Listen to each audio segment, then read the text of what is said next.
Pessoal, tudo certo? Mais um vídeo aí, ó. Barulho no motor aí, ó. Se você tá com esse barulho aí, ó, no motor, não sabe o que é. Primeiro sempre dá uma olhada, ver no alternador aí. Pode ser barulho do alternador, pode ser bomba d'água, pode ser regulador, o tensionador da correia dentada, né? Esse carro aqui é um básico, né?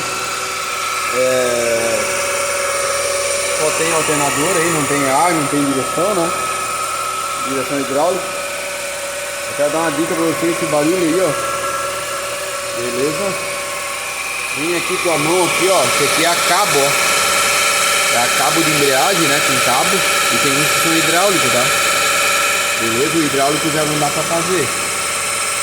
Mas quando é a cabo, ó, tá um barulho ali, ó. Vem e puxa pra cá, ó. Ó, parou o barulho, ó. Soltou, ó. Beleza? Ó. Eu vou puxar pra cá, tá? Ó.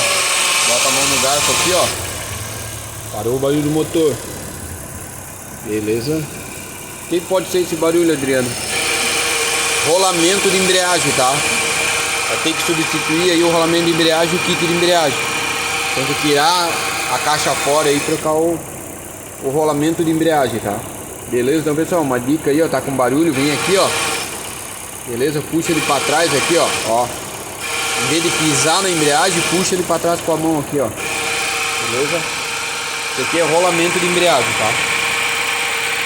Beleza? Então, pessoal, espero ter ajudado aí. Estamos fazendo a sangria no sistema aqui, né?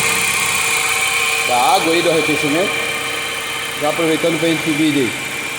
Beleza? Tá com esse barulho, dá uma puxadinha no garfo pra cá. Vê se já não para. E aí, kit de embreagem tem que substituir, tá? Beleza? Dá um joinha, compartilha.